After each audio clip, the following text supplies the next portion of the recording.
62 años de vida, 40 años de trabajo pesado, 35 años como padre. Y todo eso valió menos que 5 segundos de rabia de mi propio hijo. Era un jueves por la noche, cuando Rodrigo llegó a casa borracho, una vez más. Yo estaba en la sala, tratando de armar un rompecabezas que había comprado para ocupar la mente durante las noches vacías. El sonido de la llave en la cerradura ya me puso tenso. Reconocía ese ruido descontrolado, la demora para acertar la entrada, los pasos tambaleantes en el pasillo. «Papá, ¿dónde está el dinero que me prometiste?», fue lo primero que salió de su boca. Ni un «hola», ni un «¿cómo estás?», directo al asunto que realmente le importaba. «Rodrigo, hijo, ya hablamos de eso. No tengo más nada que darte este mes. Ya tomaste 3,000 pesos la semana pasada». Las palabras salieron de mi boca con ese cuidado que todo padre desarrolla cuando necesita negar algo al hijo. Esa delicadeza de quien no quiere lastimar, aun sabiendo que va a ser lastimado a cambio. ¿No tienes o no quieres dar? Sus ojos estaban rojos, no solo del alcohol, sino de una rabia que no lograba entender. «Usted vive en esta casa que yo voy a heredar, come comida que yo compro cuando tengo dinero. ¿Y todavía me hace el feo cuando pido ayuda?». Me levanté despacio del sillón. Mi rodilla izquierda tronó, esa vejez que llega sin pedir permiso. Recuerdo de los años cargando peso en la albañilería. «Hijo, esta casa la compré con mi sudor. Trabajé 40 años ¿Para qué? Para quedarse ahí contando historias de cómo era trabajador». Rodrigo dio un paso hacia mí. «Usted ya no sirve para nada. Es solo un estorbo, un viejo que está jodiendo». Hay momentos en la vida de un hombre en que las palabras lastiman más que cualquier golpe físico. Esas 7 palabras, «usted ya no sirve para nada», salidas de la boca del niño que enseñé a amarrarse los zapatos, que cargué en la espalda cuando estaba cansado, que consolé cuando despertaba con pesadillas. «Rodrigo, no me hables así. Soy tu padre. Pinche padre. Padre que no da dinero cuando el hijo necesita». Fue ahí que pasó. Rodrigo se me echó encima y me dio un empujón en el pecho.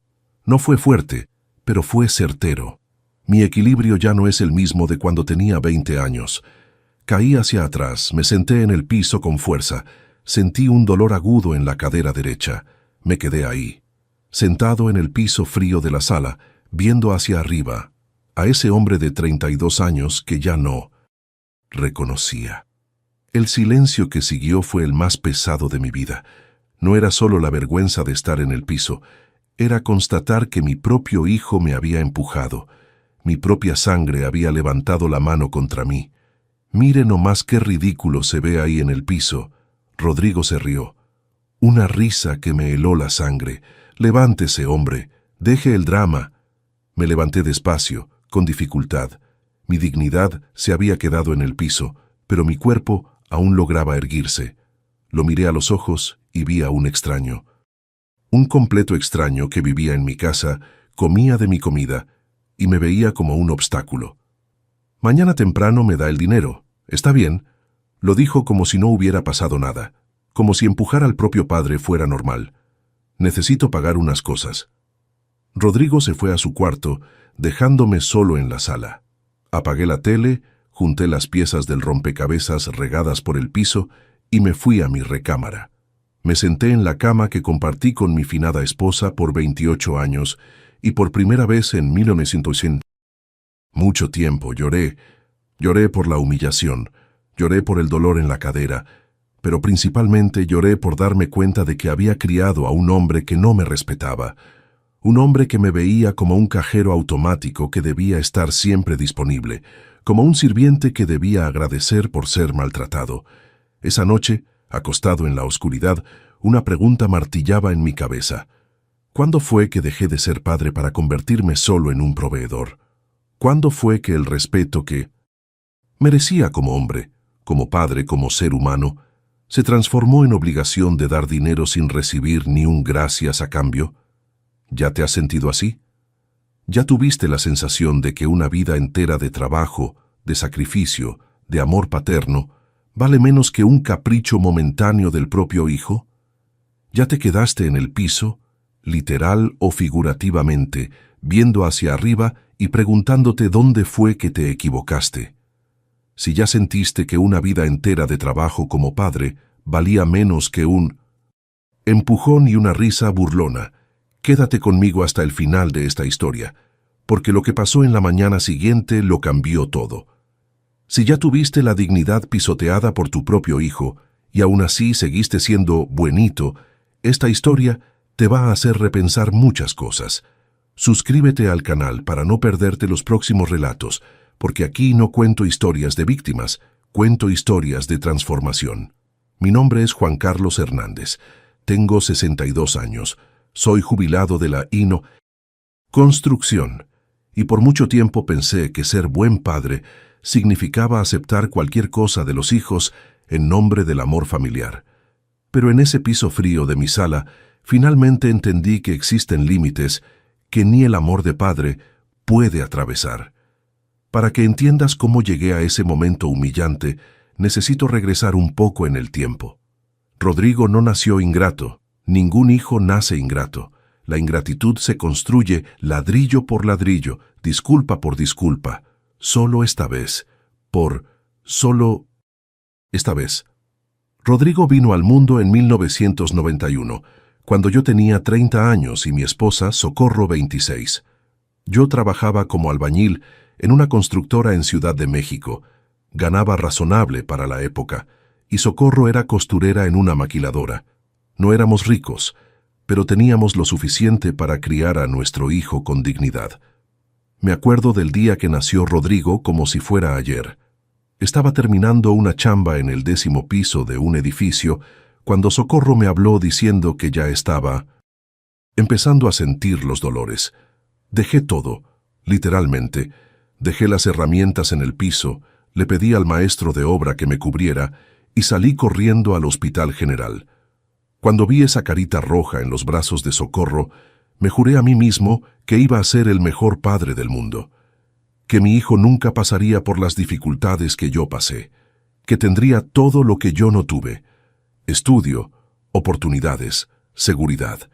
Y mira que cumplí esa promesa. En los primeros años, Rodrigo era mi alegría. Todos los fines de semana lo llevaba al bosque de Chapultepec. Le enseñé a andar en bicicleta, a jugar fútbol, a pescar en Xochimilco. Socorro siempre decía que yo era papá gallina de más, que iba a echar a perder al niño. Tal vez tenía razón. Cuando Rodrigo cumplió 7 años, empecé a hacer horas extras para pagarle una escuela privada. No era de las más caras del DF, pero era mucho mejor que la pública. Salía de casa a las 5 de la mañana y regresaba a las 9 de la noche. Sábados y domingos agarraba trabajos extras, pintura, pequeños arreglos, cualquier cosa que diera dinero. Socorro se quejaba de que estaba trabajando demasiado, que el niño necesitaba al papá presente, no solo el dinero. Pero yo pensaba diferente. Yo pensaba que estar presente era asegurarle que tuviera futuro, que los niños no entienden de cuentas por pagar, pero sí entienden de tenis nuevos, de juguete en Navidad, de paseo a Santa Fe. A los 12 años, Rodrigo quería un Nintendo. No era cualquier Nintendo, era el más caro de la tienda. Costaba el equivalente a 15 días de mi sueldo. Socorro le pareció exagerado, pero yo no pude negarle. Trabajé un mes entero de fin de semana para comprar ese regalo. La alegría en su cara cuando abrió la caja en Navidad, caray, eso valía más que cualquier descanso que pudiera haber tenido.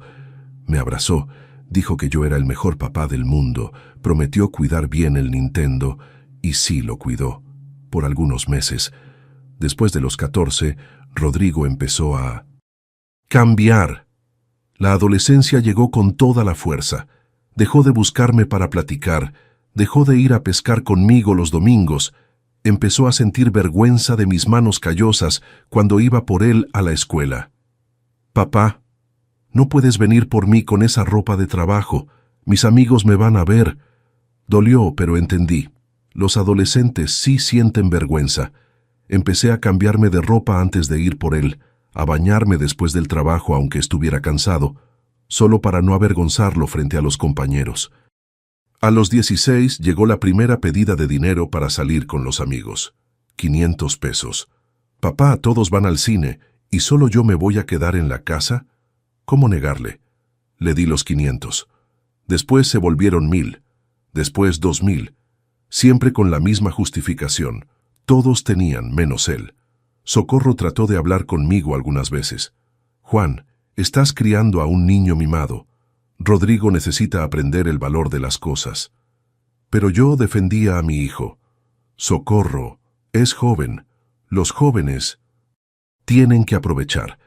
Yo no tuve esa oportunidad a su edad. Y fue así que, sin darme cuenta, fui construyendo un monstruo. Cada sí que daba cuando debería haber dicho no, cada justificación que aceptaba sin cuestionar, cada límite que dejaba pasar, todo eso fue moldeando a un hombre que creció pensando que yo le debía algo.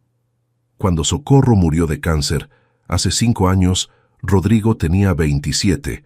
En vez de acercarnos en el dolor, él se alejó aún más. Se cambió al cuarto principal, dijo que necesitaba más espacio. Empezó a traer mujeres a casa sin siquiera avisarme. La casa que era nuestra se volvió la casa de él, donde yo era tolerado. Las pedidas de dinero aumentaron. Ya no eran para cine o antro, eran para emergencias, cuenta de tarjeta de crédito, pago de la moto, problema en el trabajo que se va a resolver el mes que viene. Siempre el mes que viene. Nunca llegaba ese mes que viene. Yo daba porque era mi hijo, porque un padre no abandona a un hijo, porque, en el fondo, yo todavía creía que ese niño que me abrazaba en Navidad estaba ahí en algún lugar, apenas perdido. Pero ese jueves, en el piso de mi propia sala, viendo hacia arriba y viendo el desprecio en sus ojos, finalmente entendí. No había criado a un hijo, había criado a un parásito que me veía como huésped. La soledad que sentí esa noche fue diferente de todas las otras. No era la soledad de quien perdió a la esposa, era la soledad de quien se perdió a sí mismo en el proceso de tratar de ser un buen padre. Hay señales que todo padre debería reconocer, pero que ignoramos porque vienen envueltas en papel de regalo del amor familiar. La primera señal que debería haber notado apareció justo después de que Socorro murió. Era un domingo por la mañana, 2 meses después del funeral. Estaba organizando las cosas de ella, tratando de decidir qué donar y qué guardar como recuerdo. Rodrigo entró al cuarto y dijo, «Papá, ¿puedo hablar contigo?» Pensé que finalmente íbamos a tener una plática sobre su mamá, sobre cómo estábamos lidiando con la pérdida. Me senté en la cama, le di espacio para que se sentara a mi lado, como hacíamos cuando era niño. Estaba pensando, ahora que somos solo nosotros dos en la casa, no tiene sentido que usted se quede con este cuarto tan grande, ¿verdad? Yo puedo usar mejor este espacio. Me quedé helado. No por la sugerencia en sí, sino por la frialdad. No hubo un «¿cómo se está sintiendo?» No hubo un «debe ser difícil tocar las cosas de mi mamá». Solo la información de que él quería el cuarto. «Hijo, este era el cuarto que compartí con tu mamá por casi 30 años. Pero ya no está aquí, papá. Y yo necesito más espacio para mis cosas. El cuarto chico no cabe ni mi cama bien». Debería haber dicho que no. Debería haber explicado que ese cuarto todavía olía a Socorro, que los cajones todavía tenían sus perfumes, que yo no estaba listo para salir de ahí, pero miré su cara y vi una expectativa que me recordaba al niño que pedía Nintendo. «Está bien, hijo, voy a empezar a arreglar mis cosas». La sonrisa que me dio no fue de gratitud, fue de satisfacción, como alguien que acababa de ganar una negociación. Primera bandera roja ignorada. 3 semanas después, empecé a notar que cosas pequeñas estaban desapareciendo. Primero fue la cafetera expreso que Socorro recibió de regalo de Navidad de su hermana. «Papá, me la llevé al trabajo porque allá el café está horrible», explicó Rodrigo cuando pregunté. Después desapareció la plancha nueva, después el microondas, siempre con explicaciones razonables. Se la presté a un amigo que se está cambiando de casa. Está en el arreglo. Me la llevé al trabajo porque allá no tenemos. Yo creía porque quería creer. porque desconfiar del propio hijo es un dolor que pocos padres están dispuestos a soportar. La primera pedida de dinero prestado vino en el Día del Padre de ese año. Rodrigo llegó a casa con una sonrisa que no había visto en meses y una botella de tequila Don Julio. Feliz Día del Padre, jefe. Compré su tequila favorito. Sentí una alegría que no cabía en el pecho. Mi hijo se había acordado de mí, había comprado un regalo, estaba siendo cariñoso otra vez. Abrimos la botella, brindamos, platicamos de fútbol, del Cruz Azul, de trabajo. Por algunas horas sentí que tenía a mi hijo de vuelta. Al final de la noche, cuando ya estábamos medio alegres, Rodrigo soltó: «Papá, ¿me puede prestar unos 4,000 pesos? Es que compré este tequila y quedé medio apretado. Le pago el viernes que viene cuando cobre». 4,000 pesos era mucho dinero para mí en esa época, pero era Día del Padre. Había comprado regalo, estaba siendo cariñoso. ¿Cómo negarle? «Claro, hijo. Mañana voy al banco y te lo saco». El viernes llegó. El viernes pasó. El lunes, cuando pregunté por el dinero, dijo que había tenido un imprevisto, pero que el próximo viernes sin falta me pagaría. El próximo viernes se volvió el próximo. Después dejó de mencionar el asunto. Y yo, cobardemente, también dejé de mencionarlo. Empezó una rutina que se repetiría por los próximos años. Rodrigo aparecía cariñoso cuando necesitaba algo, desaparecía cuando lo conseguía y reaparecía cariñoso en la próxima necesidad. Era como si yo fuera un cajero automático emocional. Solo recibía atención a la hora del retiro. La segunda gran señal que ignoré fue en mi cumpleaños número 60. Quise hacer una fiesta pequeña en casa. Invité a algunos primos, amigos del trabajo, gente querida. Quería celebrar la vida, celebrar haber llegado hasta ahí. Rodrigo dijo que iba a venir, que incluso iba a ayudar a organizar todo. El día de la fiesta desapareció. Mandó un mensaje diciendo que había aparecido un compromiso que no se podía postergar y que después me explicaría bien. Pasé mi cumpleaños número 60 explicándole a todo mundo dónde estaba mi hijo. Trabaja mucho, ustedes saben cómo es. Apareció una emergencia en el trabajo. Él quería mucho estar aquí. Mentiras que me contaba a los demás y a mí mismo. Rodrigo apareció en casa 3 días después con un regalo, una camisa que claramente había comprado en cualquier tienda en el camino. Ni siquiera quitó bien la etiqueta. «Disculpe, papá». Apareció una chamba que no podía rechazar. «Pero mire, compré esta camisa que le va a quedar bien». Le agradecí. Usé la camisa el domingo siguiente. Era horrible, pero la usé porque era regalo de mi hijo. La tercera señal fue cuando empecé a darme cuenta de que Rodrigo traía mujeres a casa sin siquiera avisarme. Me despertaba por la mañana y me encontraba a una extraña en mi cocina tomando café con mi azúcar, usando mis platos. «Papá, ella es Jessica. Jessica, mi papá». Ni un «¿le molesta si se queda a desayunar?». Ni un «papá, ¿puedo presentar a mi novia?». Solo la información de que una desconocida estaba en mi mesa. Algunas eran educadas, saludaban, agradecían. Otras ni me volteaban a ver. Todas se iban por la mañana como si yo fuera parte de los muebles de la casa. Un día me armé de valor para hablar con Rodrigo sobre esto. «Hijo, no es que tenga problema con que traigas visitas a casa, pero sería bueno que me avisaras antes, ¿no? Es cuestión de respeto». «¿Respeto?», se rió. «Papá, yo pago las cuentas de esta casa. Yo lo mantengo a usted. Creo que puedo traer a quien se me dé la gana». Ahí estaba. Finalmente, la verdad cruda. En su cabeza, porque él contribuía con algunos gastos, nunca todos, nunca completamente, tenía derecho de hacer lo que quisiera en la casa que yo pagué durante 20 años de crédito del Infonavit. «Rodrigo, tú ayudas con algunas cuentas, pero esta casa la conseguí con mi trabajo». «Trabajo de hace 40 años, papá. Lo que vale es hoy, y hoy quien trabaja aquí soy yo». Otra bandera roja, otra que me tragué en nombre de la paz. La cuarta señal fue cuando Rodrigo empezó a tratarme como empleado en mi propia casa. «Papá, hágame un café. Papá, caliente esta comida. Papá, lave esta ropa que la necesito. Mañana». Nunca era por favor. Nunca era gracias. Siempre era orden, como si fuera mi obligación servir.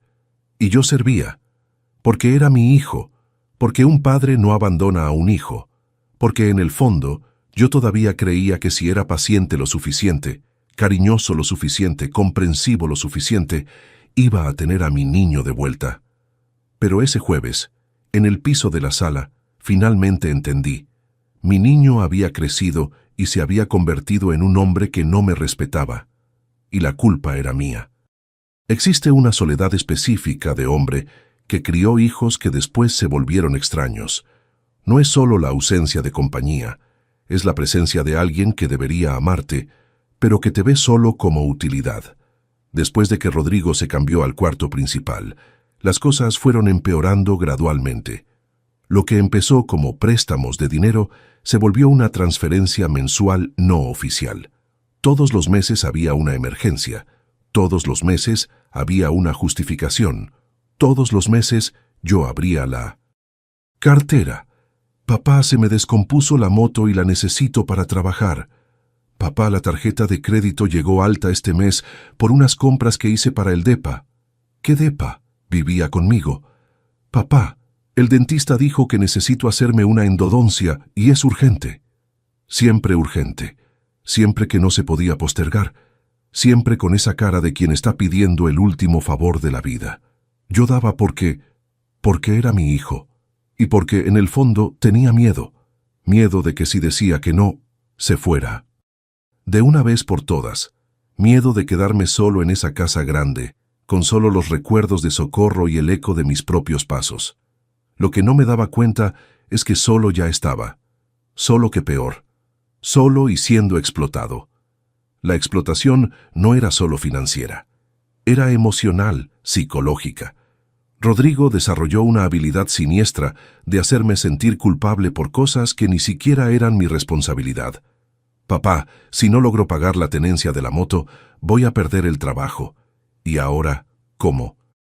¿Queda? Papá, todos mis amigos tienen papá que ayuda, solo el mío que se pone difícil por dinero. Papá, la diferencia entre tener un papá presente y un papá ausente es esa.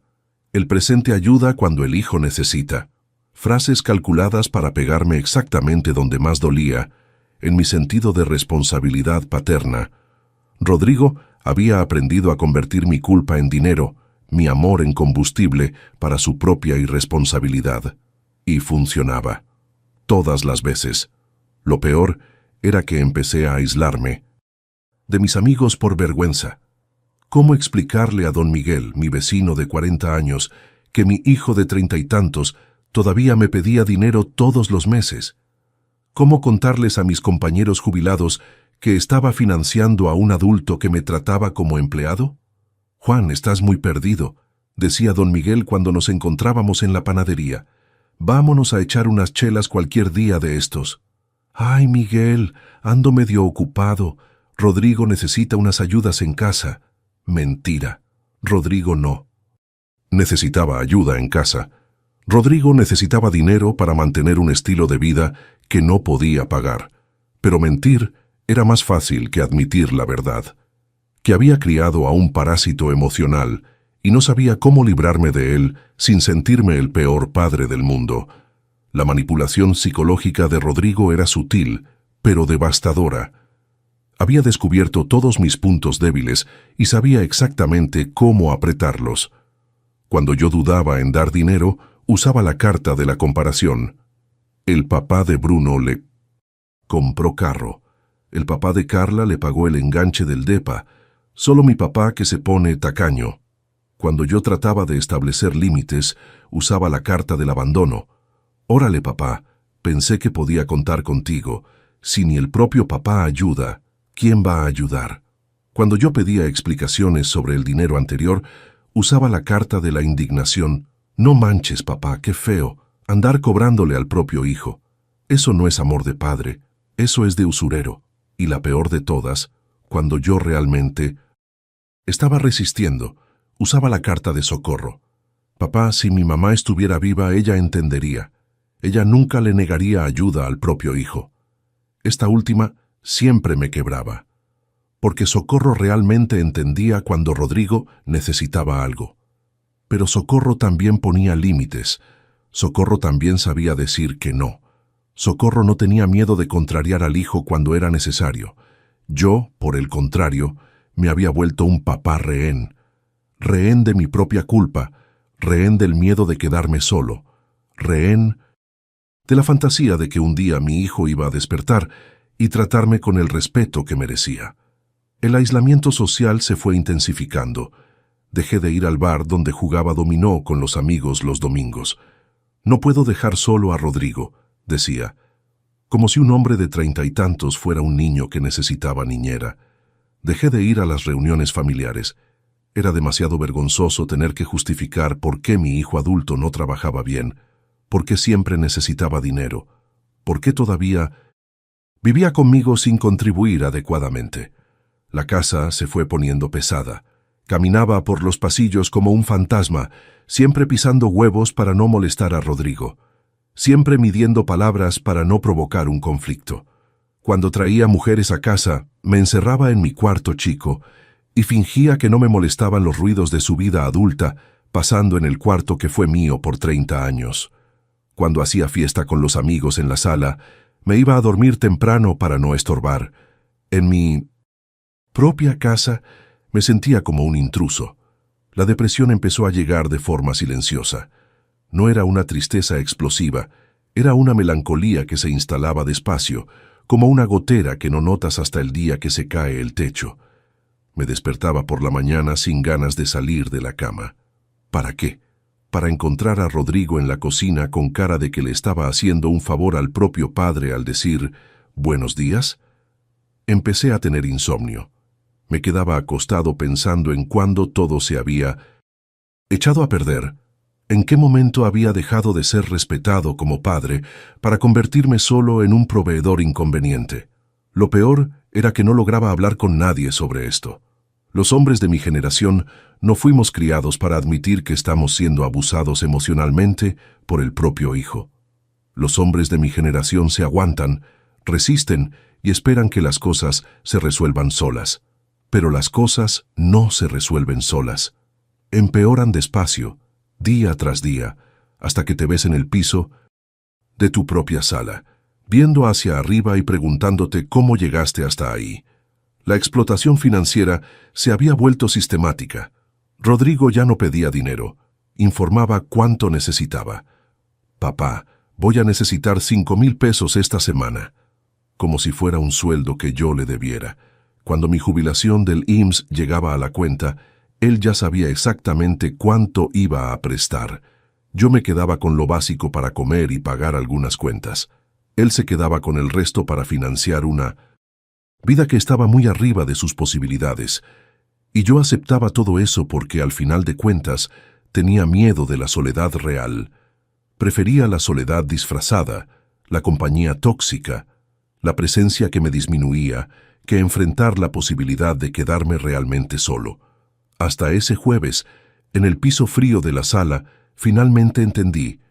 Ya estaba solo. La diferencia es que ahora estaba solo y humillado. Hay silencios de padre que pesan más que gritos. Esa madrugada de jueves a viernes fue uno de 1900. Esos silencios que lo cambian todo. Acostado en la cama, viendo al techo, no podía parar de pensar en una frase que mi papá decía cuando yo era niño. «Hijo, el respeto no se pide. El respeto se gana y se mantiene». Mi papá era un hombre duro, de la vieja escuela. Murió cuando yo tenía 25 años, pero sus palabras se quedaron. Esa madrugada me pregunté, ¿qué pensaría mi papá si me viera en ese estado? ¿En el piso de mi propia casa, empujado por mi propio hijo? A las 5 de la mañana, dejé de tratar de dormir. Me levanté, fui a la cocina, preparé un café de olla bien cargado. Me senté en la mesa donde Socorro y yo desayunábamos juntos todos los días durante 30 años y empecé a pensar realmente sobre mi situación. Rodrigo tenía 32 años, yo tenía 62.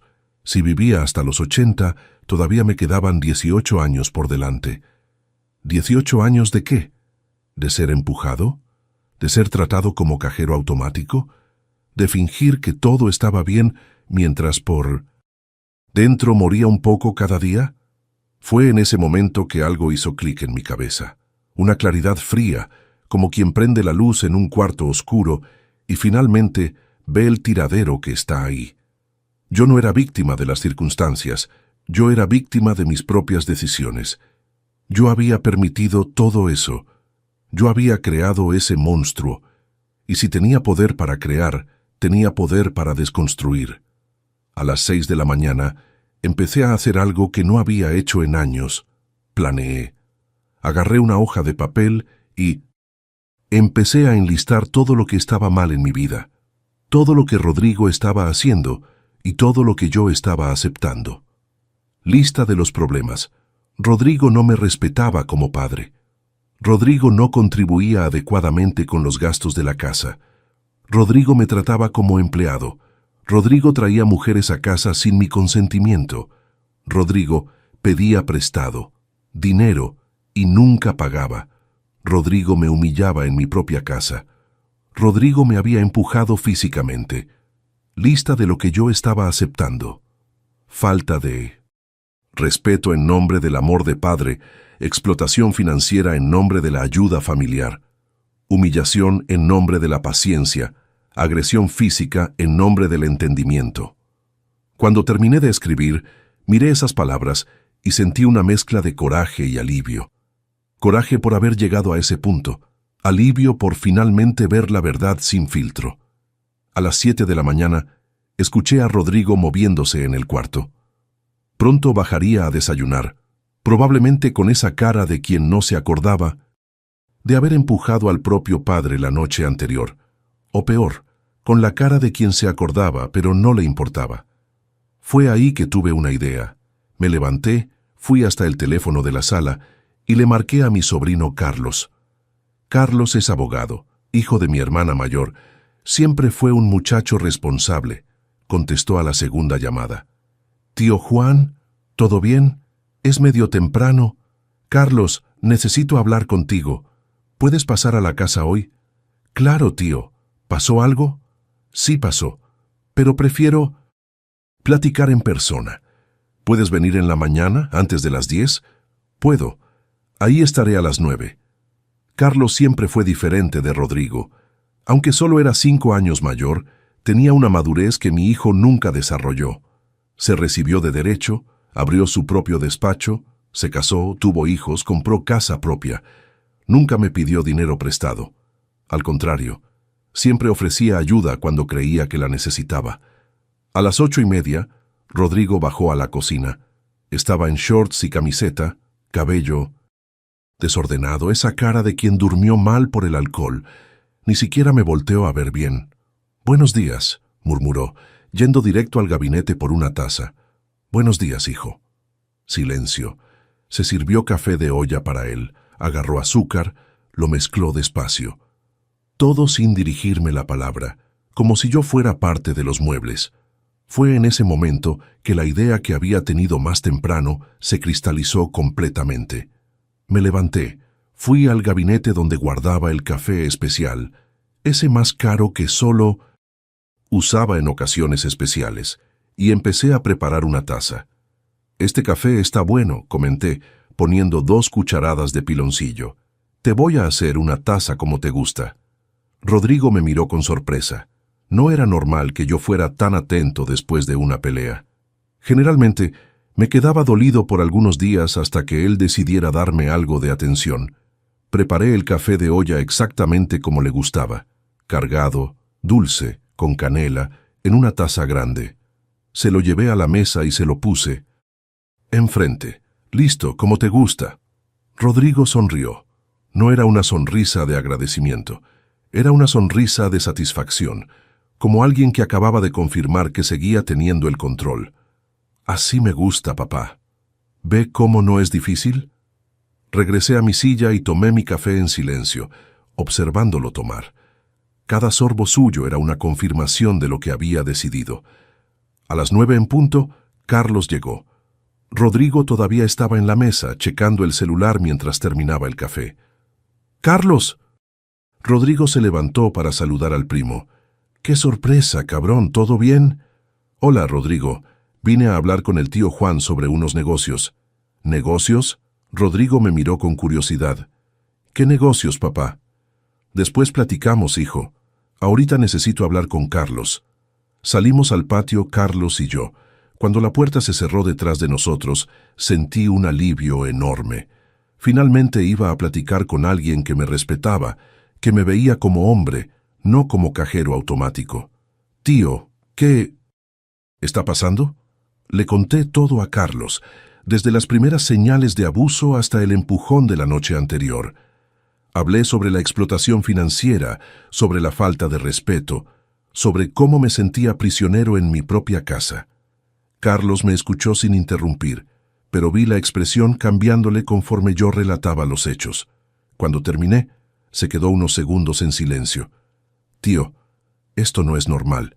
Lo que está haciendo Rodrigo tiene nombre: abuso financiero y psicológico.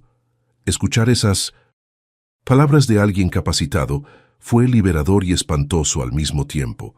Liberador porque confirmaba que no estaba exagerando. Espantoso porque le ponía una gravedad real a la situación. Carlos, necesito tu ayuda. Necesito saber cuáles son mis derechos. Necesito entender cómo puedo retomar el control de mi vida. Tío, legalmente hablando, esta casa es suya, ¿verdad? ¿Está a su nombre? Está. Terminé de pagar el crédito del Infonavit hace 5 años. ¿Y la jubilación llega a su cuenta? Llega. Entonces, tío, usted tiene todo el derecho de establecer reglas en su casa, todo el derecho de exigir respeto, todo el derecho de decidir quién puede o no puede vivir con usted. Carlos sacó una pluma y un papel del bolsillo y empezó a anotar. Vamos a hacer lo siguiente. Voy a redactar un documento estableciendo reglas claras para quien vive en su casa. Va a incluir contribución obligatoria con los gastos, prohibición de agresión física o verbal y consecuencias para quien no cumpla. ¿Y si no acepta? Entonces va a tener que buscar otro lugar donde vivir. Tío, usted no está obligado a mantener a un hombre de 32 años que lo trata mal. Pasamos 1 hora platicando sobre estrategias. Carlos me orientó a documentar todo, anotar fechas, cantidades prestadas, episodios de agresión. Si un día necesita probar algo, va a tener todo registrado. También platicamos sobre apoyo emocional. Carlos me dio el contacto de un grupo de apoyo para hombres mayores en situación de vulnerabilidad familiar. Sí existe, tío. Usted no es el único pasando por esto.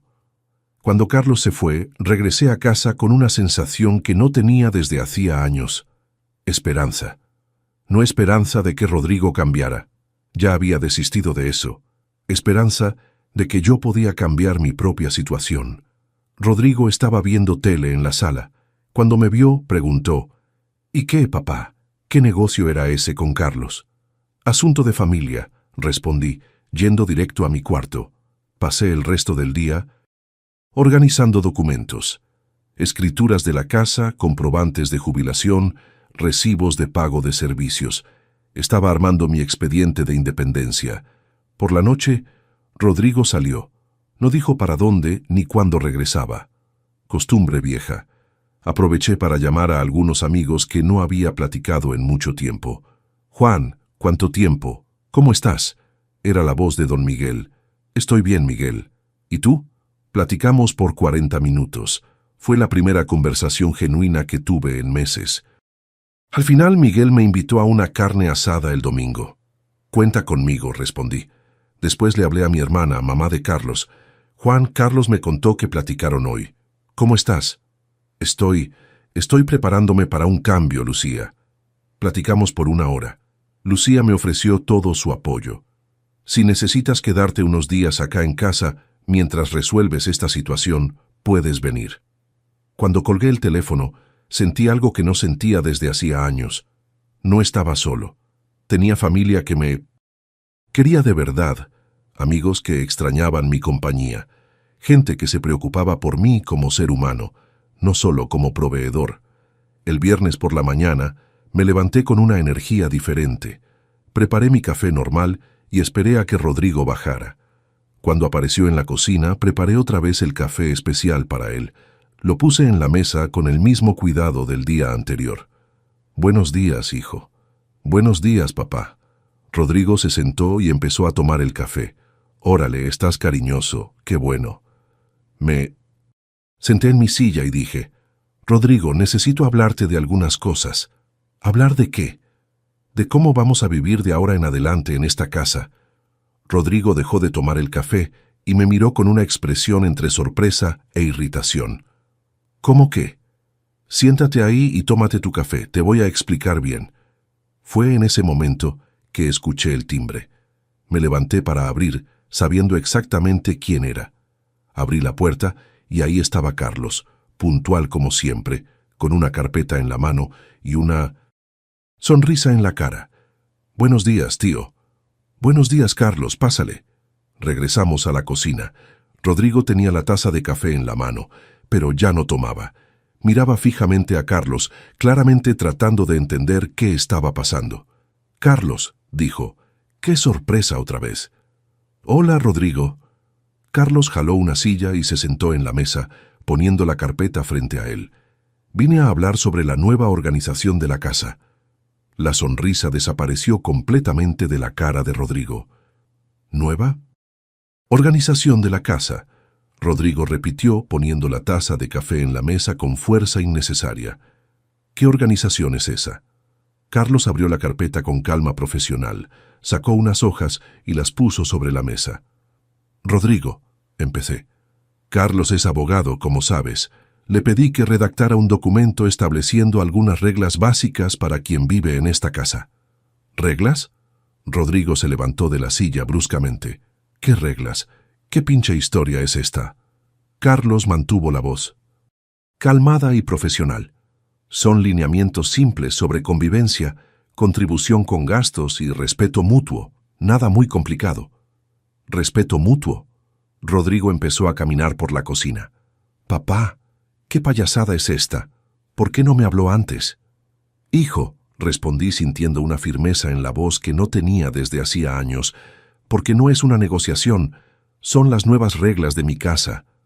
La expresión en la cara de Rodrigo cambió completamente.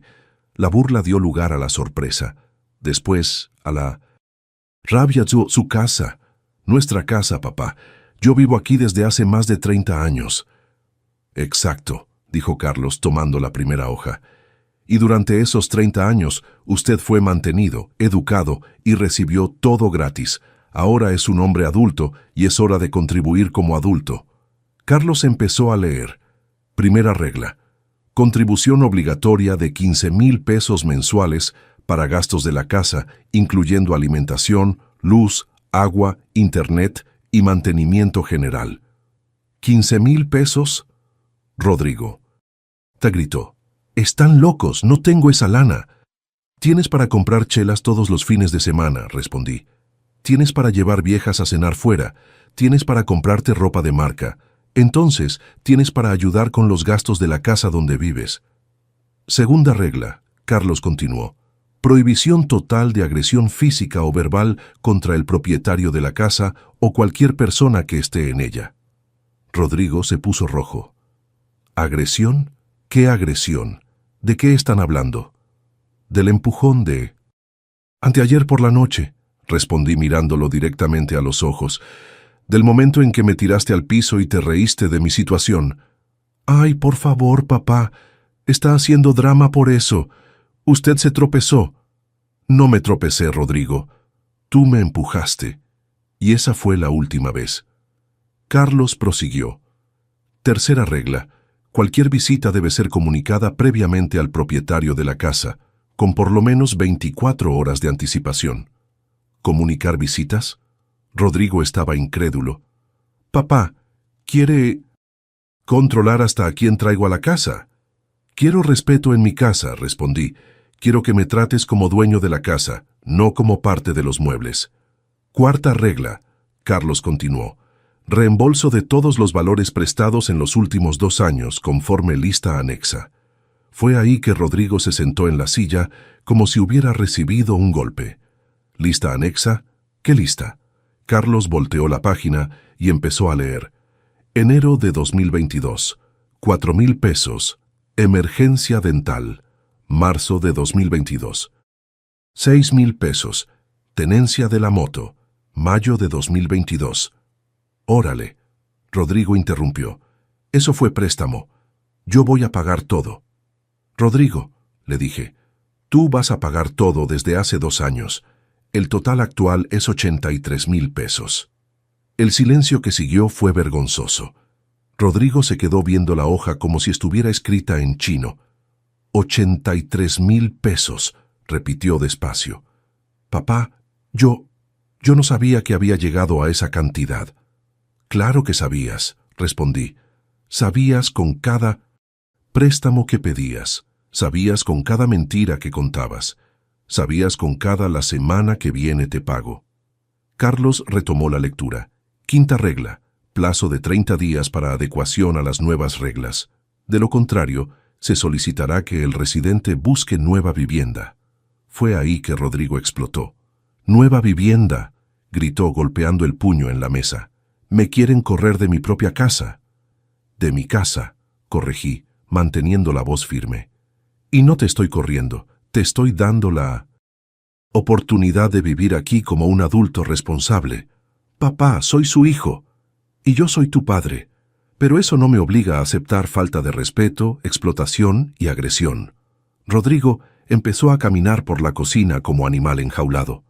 «No puedo creer que me esté haciendo esto. Después de todo lo que pasamos juntos.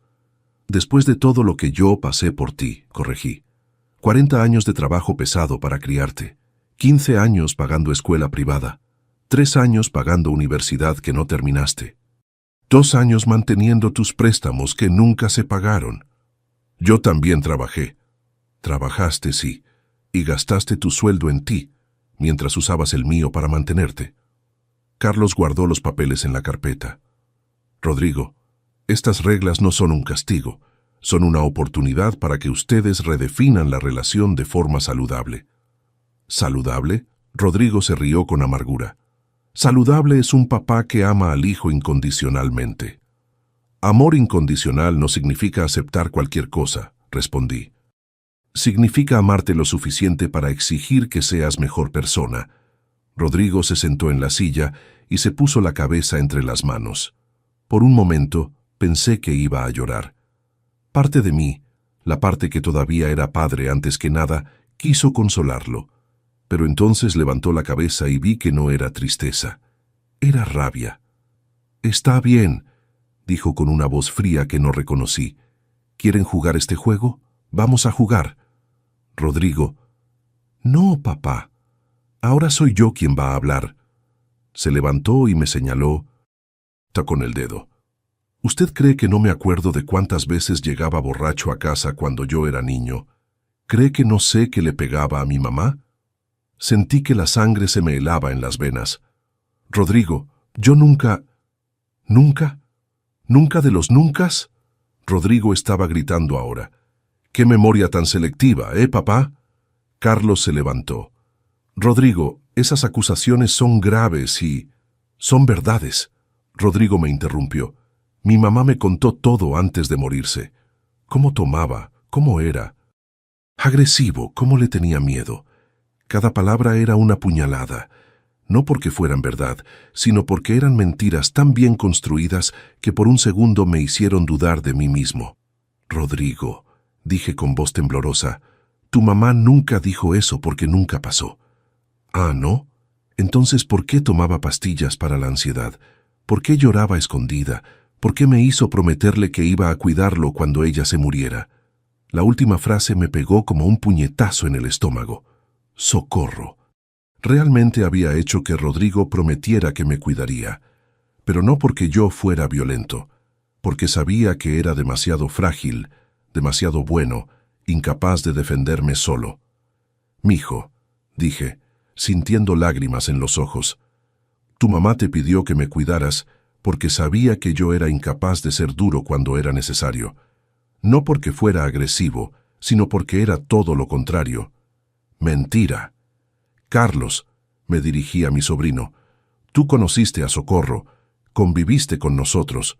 ¿Alguna vez me viste levantar la mano contra ella?» Carlos negó con la cabeza.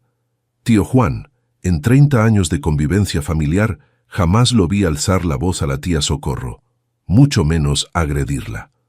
Rodrigo se dio cuenta de que la mentira no estaba funcionando. Cambió de estrategia. Bueno, tal vez exageré en eso, pero ¿qué hay del abandono emocional, papá? Y las veces que escogió trabajar en lugar de estar conmigo. Trabajaba para mantenerte. Trabajaba porque no quería estar en la casa, porque era más fácil trabajar que ser papá presente. Una vez más, una mentira mezclada con una verdad.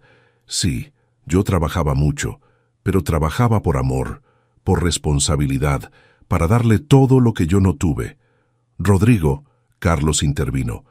Aunque esos argumentos fueran válidos, no justificarían la forma como trata a su papá hoy. ¿Cómo trato a mi papá? Vivo con él, le hago compañía. Si me voy de aquí se va a quedar solo. Tú no haces compañía, respondí, finalmente encontrando mi voz otra vez. Eres un inquilino que no paga renta. No platicas conmigo, no me respetas, no me tratas como padre, me usas. ¿Yo te uso? Rodrigo gritó. ¿Quién está usando a quién aquí? Usted que me quiere controlar, que quiere decidir cómo vivo mi vida. Quiero que vivas tu vida, respondí, pero lejos de mí si no puedes respetarme. Fue ahí que Rodrigo jugó su última carta. Papá, si hace esto, me voy de casa y nunca más regreso. Nunca más le voy a hablar. Se va a morir solo y abandonado. El chantaje emocional, definitivo. La amenaza que sabía que me destruiría. Pero esta vez no funcionó. Rodrigo, dije, mirándolo directamente a los ojos, prefiero morir solo con dignidad que vivir acompañado sin respeto. El silencio que siguió duró una eternidad. Rodrigo se quedó viéndome como si estuviera viendo un fantasma, como si el hombre que siempre cedía a sus manipulaciones hubiera muerto ahí enfrente de él. Tienen 30 días, dijo Carlos, rompiendo el silencio. Las reglas están claras. Rodrigo salió de la cocina sin decir palabra. Escuché sus pasos pesados subiendo las escaleras, después la puerta del cuarto cerrándose con fuerza. Carlos y yo nos quedamos solos en la cocina. Yo estaba temblando. Tío, hizo lo correcto. Carlos, ¿y si realmente se va? ¿Y si nunca más veo a mi hijo? Tío, usted ya no ve a su hijo desde hace mucho tiempo. Quien vive aquí es un extraño que explota su bondad. Carlos tenía razón. Mi hijo, el niño que había criado, había muerto hacía mucho tiempo. En su lugar, había crecido un parásito emocional. A las 2 de la tarde, Rodrigo bajó con 2 maletas. «Listo, papá. Usted consiguió lo que quería. Me voy».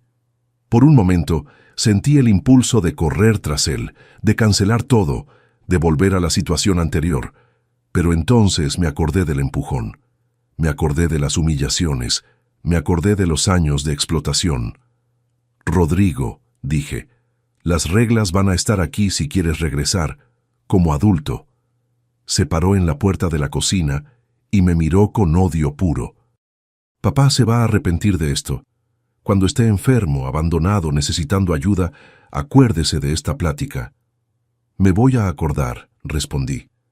«Me voy a acordar como el día que recuperé mi dignidad». Rodrigo se fue azotando la puerta. La casa se quedó en silencio. Por primera vez en años era un silencio de paz. Los primeros 3 días fueron los más difíciles de mi vida. No por la ausencia de Rodrigo.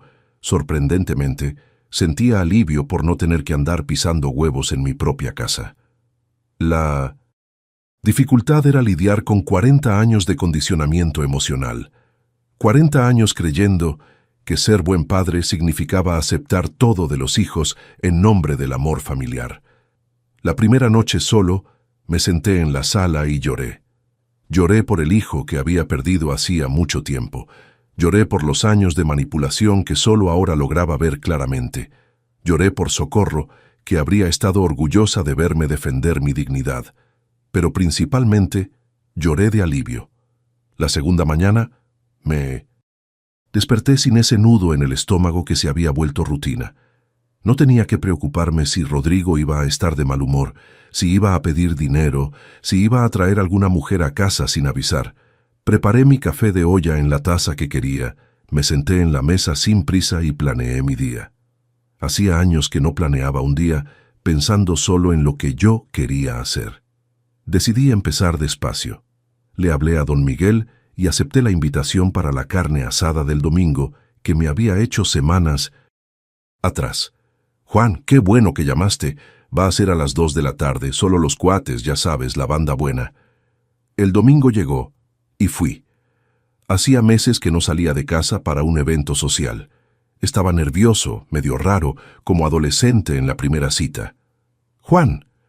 Don Miguel me recibió con un abrazo. Qué bueno verte, compadre.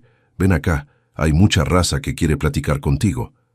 Pasé 4 horas conversando, riéndome, recordando gente que había abandonado por vergüenza de mi situación familiar. Nadie preguntó por Rodrigo y yo no tuve que inventar disculpas. Juan, te ves padrísimo, dijo doña Consuelo, vecina de 20 años. Parece que rejuveneciste.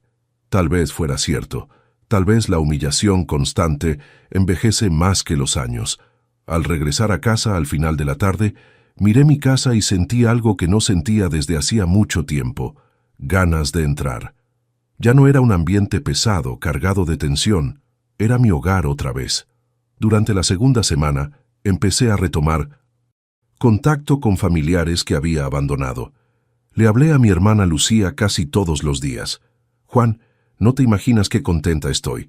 Estaba preocupada por ti desde hacía tanto tiempo, pero no sabía cómo ayudar. ¿Por qué no dijiste nada? Porque siempre defendías a Rodrigo. Siempre buscabas disculpas para su comportamiento. Era imposible hablar del tema. Lucía tenía razón.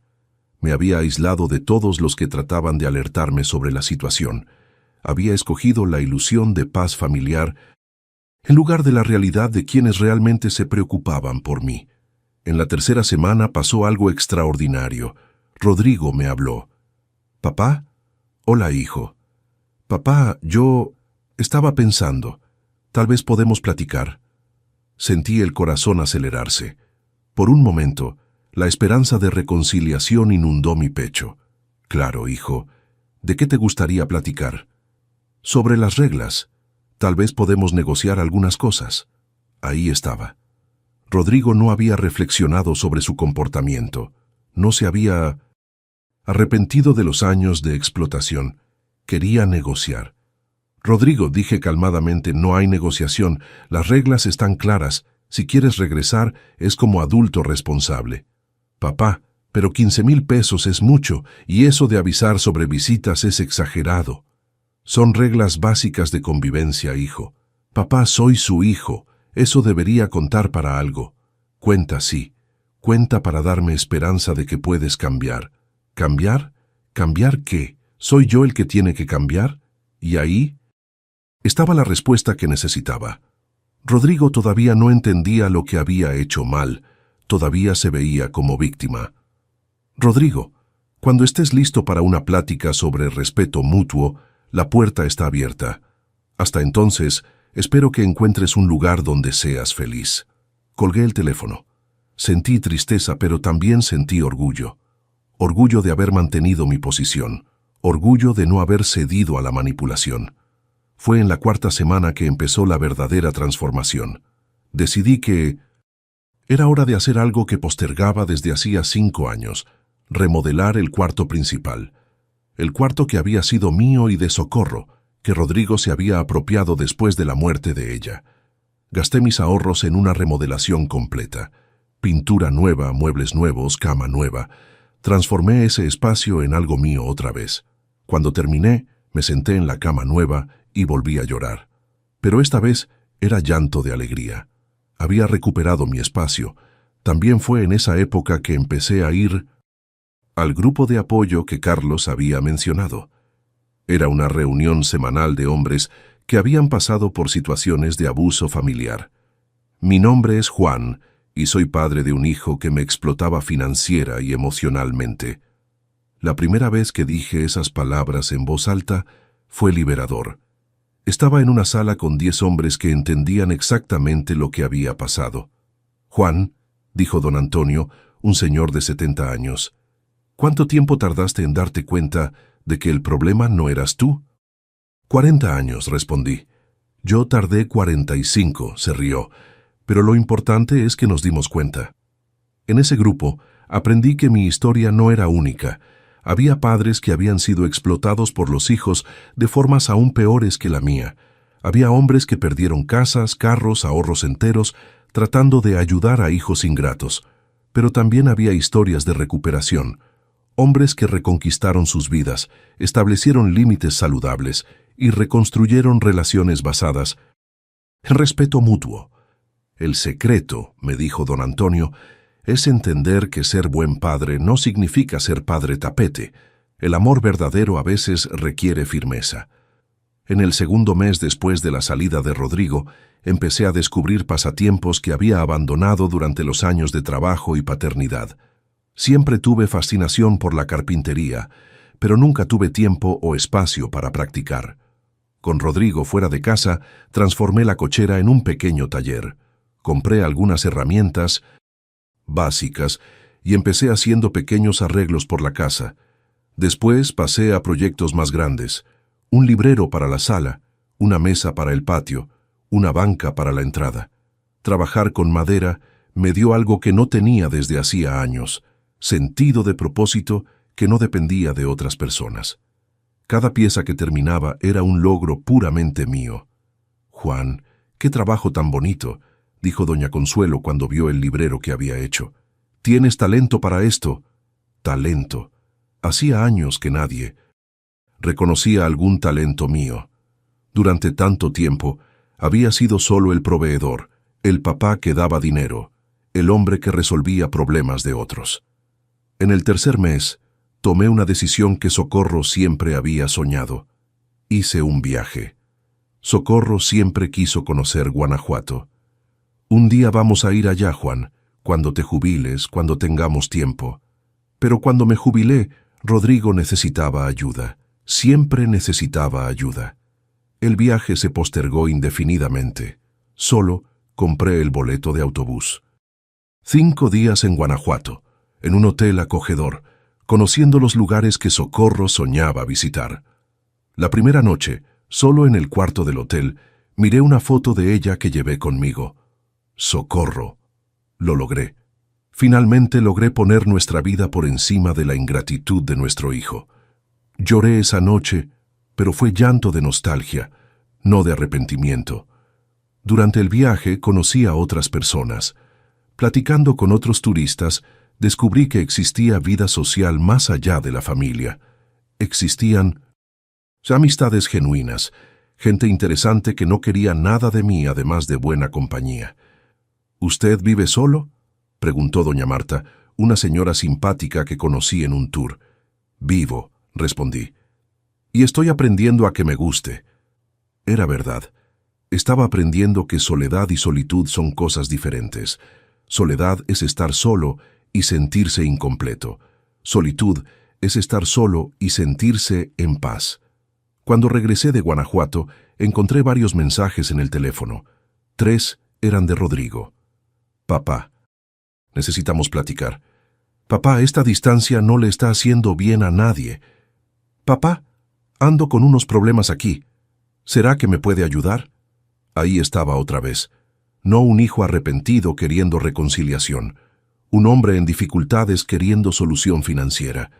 No le regresé las llamadas. En el cuarto mes pasó algo inesperado. Rodrigo apareció en mi puerta un martes por la noche. Tenía aspecto cansado, ropa arrugada, barba sin arreglar. Claramente, las cosas no le estaban yendo bien. «Papá, ¿podemos platicar?». «Claro, hijo, pásale». Nos sentamos en la sala. La misma sala donde me había empujado 4 meses antes, pero ahora era un ambiente diferente. Yo era un hombre diferente. «Papá, quería hablar sobre las reglas». «¿Qué te gustaría decir sobre ellas?». «Las acepto».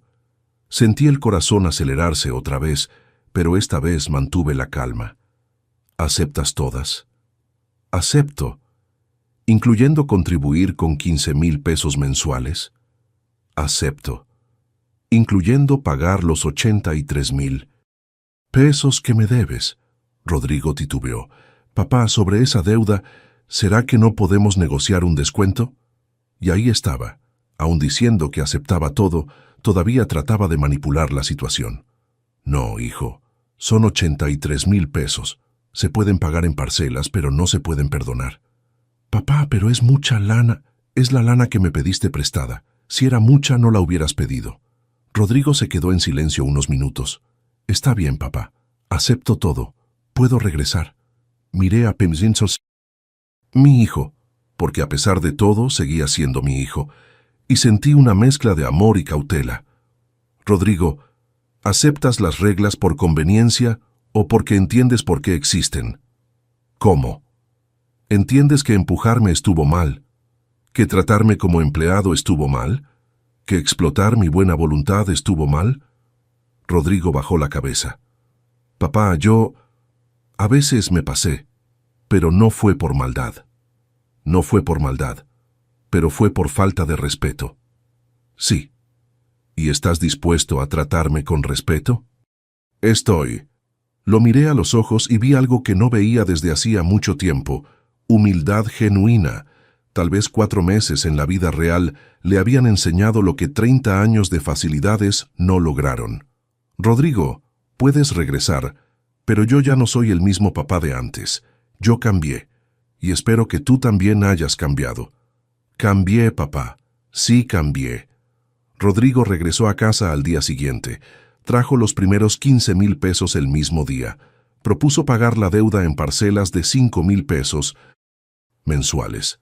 Pero principalmente trajo algo que no veía desde hacía años: respeto. Buenos días, papá. Buenos días, hijo. ¿Le hago un café? Pequeños gestos, pequeñas demostraciones de consideración que me mostraron que tal vez, solo tal vez, mi hijo realmente había aprendido algo. Y yo había aprendido la lección más grande de mi vida, que nunca es tarde para que un hombre recupere su dignidad, que ser padre no significa ser tapete, que el amor verdadero a veces exige límites firmes. A los 63 años, había renacido. Hoy, 1 año y medio después de ese empujón que cambió mi vida, me despierto todas las mañanas sabiendo que soy respetado en mi propia casa. Rodrigo vive conmigo otra vez, pero nuestra relación es completamente diferente. Contribuye religiosamente con los gastos. Nunca más pidió dinero prestado. Trata a mis visitas con educación y me avisa siempre que va a traer a alguien a casa. Más importante, nunca más me alzó la voz. La deuda de 83,000 pesos se liquidó hace 17 meses, conforme acordamos. El día del último pago, Rodrigo dijo algo que me marcó. Papá, gracias. ¿Gracias por qué, hijo? Por no haber renunciado a mí, por haberme obligado a crecer. Fue en ese momento que entendí completamente. No había perdido un hijo cuando establecí límites. Había recuperado un hijo cuando dejé de aceptar migajas de respeto. Mi vida hoy es rica de formas que ni imaginaba posible hace 2 años. Mi taller de carpintería se volvió casi un pequeño negocio. Vecinos y amigos me buscan para hacer muebles por encargo. No es por los 5,000 o 10,000 pesos que cobro por los trabajos. Es por el reconocimiento de mi talento, por el sentido de propósito que eso me da. En el grupo de apoyo me volví una especie de veterano. Ayudo a hombres más nuevos en esta jornada de recuperar la dignidad paterna. Es impresionante cuántos papás hay por ahí viviendo lo que yo viví, aceptando lo inaceptable en nombre del amor familiar. Don Juan, me dijo un hombre de 50 años la semana pasada, ¿cómo tuvo valor para darle un ultimátum a su propio hijo? Porque me di cuenta de que no era ultimátum, respondí. Era oferta. Oferta para que fuera la mejor versión de sí mismo. Viajo por lo menos 4 veces al año, lugares que Socorro soñaba conocer, lugares que siempre quise ver pero nunca tuve valor de ir solo. Aprendí que viajar solo no es soledad, es libertad. Mi salud mejoró drásticamente. La presión arterial que siempre estaba alta se normalizó. El reflujo gástrico que me atormentaba desde hacía años desapareció. Los dolores de espalda disminuyeron significativamente. El estrés emocional enferma más que la edad, me explicó mi doctor. Usted se estaba consumiendo por dentro. Era verdad. Los años de humillación constante, de andar pisando huevos en la propia casa, de aceptar falta de respeto diaria, me estaban matando despacio. Hoy, a los 64 años, me siento más fuerte y sano que a los 60. Mi relación con el resto de la familia se fortaleció enormemente. Lucía viene a visitarme todos los meses. Carlos se volvió presencia constante en casa, ya no como abogado, sino como sobrino que me admira. Tío Juan, me dijo recientemente, usted es inspiración para mí como padre. Cuando mis hijos crezcan quiero tener la misma firmeza que tuvo usted. Hasta Rodrigo reconoce hoy lo que pasó. Papá, me dijo hace unas semanas, fui un hijo de la chingada por mucho tiempo. Fuiste un hijo. Perdido, corregí. Pero encontraste el camino de regreso. Lo encontré porque usted no me dejó seguir perdido. La lección más grande que aprendí es que amor de padre no significa aceptar todo. Significa amar lo suficiente para exigir lo mejor de la persona amada. Significa tener valor de ser odiado temporalmente para ser respetado permanentemente. ¿Cuántos papás hay por ahí financiando su propia humillación? ¿Cuántos hombres están aceptando migajas de respeto de hijos adultos que deberían estar agradecidos por todo lo que recibieron? Hay una frase que leo todas las mañanas, que escribí en un papel y pegué en el espejo del baño. Un hombre solo pierde la dignidad cuando acepta ser tratado como banco, no como padre. Si llegaste hasta aquí en esta historia, tal vez reconozcas algo de tu propia vida en ella. Tal vez tú también estés aceptando lo inaceptable en nombre del amor familiar. Te quiero decir algo. No es egoísmo exigir respeto. No es crueldad establecer límites.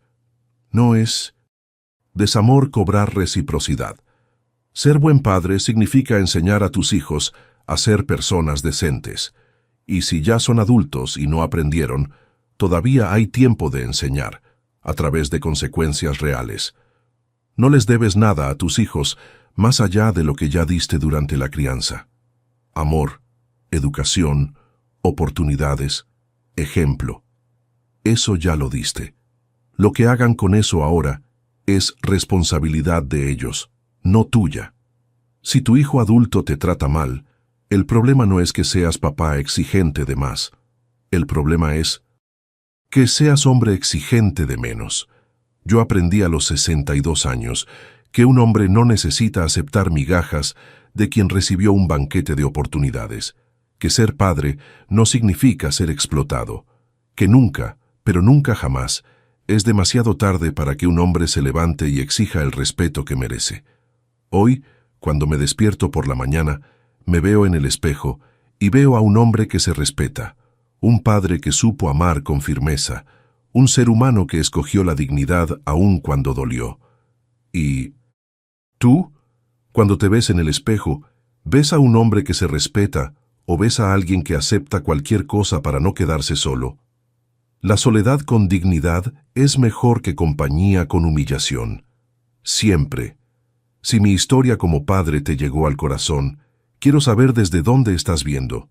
Escribe aquí en los comentarios tu ciudad, tu estado o hasta tu país. Déjame saber que este mensaje llegó hasta ti. Y si conoces a algún papá que está aceptando menos de lo que merece, comparte este video, porque hay muchos hombres que necesitan entender que valorarse no es egoísmo, es necesidad. ¿Ya necesitaste poner límites con tus hijos? ¿Cómo fue esa experiencia? Cuéntame en los comentarios. Y si esta historia te hizo reflexionar, deja tu like y suscríbete al canal para seguir viendo historias reales de hombres que escogieron su dignidad. ¿Cuántas veces nosotros, hombres, nos tragamos la falta de respeto en nombre de la paz? ¿Cuántos papás están financiando su propia humillación? Yo aprendí a los 62 años que un hombre no necesita aceptar migajas de quien recibió un banquete de oportunidades, que ser padre no significa ser explotado, y que nunca, pero nunca jamás, es demasiado tarde para que un hombre se levante. Suscríbete al canal, activa la campanita Y comparte con otros padres que necesitan escuchar esto. Porque aquí no contamos historias de víctimas, contamos historias de transformación, de dignidad recuperada, de hombres que dijeron no a la explotación y sí al respeto propio. Un abrazo desde Ciudad de México y recuerda, construiste mucho más que una familia. Construiste a un hombre que merece respeto.